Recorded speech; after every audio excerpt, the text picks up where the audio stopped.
बघा की 10वीचा जो काही निकाल आहे तो फक्त 10वीच्या अभ्यासावरच अवलंबून असतो। खरं म्हणजे 10वीचा जो काही निकाल आहे तो 8वी पासूनच सुरू होत असतो।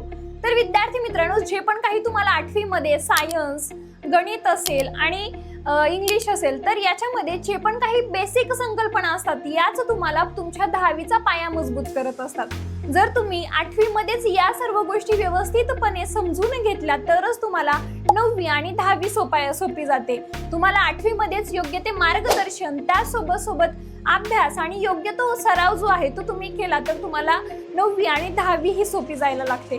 तर विद्यार्थी मित्रांनो, 8वीला हलक्यात घेऊ नका। आजची तयारी ही उद्याच्या यशाची गुरुकिल्ली आहे। तर मग आम्ही याच मताचे आहोत की फाउंडेशन स्ट्रॉंग, फ्युचर लॉंग। चला तर मग अशाच प्रकारच्या शैक्षणिक व्हिडिओज पाहण्याकरिता आमच्या ई सारथी ऑनलाईन या YouTube चॅनलला जरूर सबस्क्राईब करा।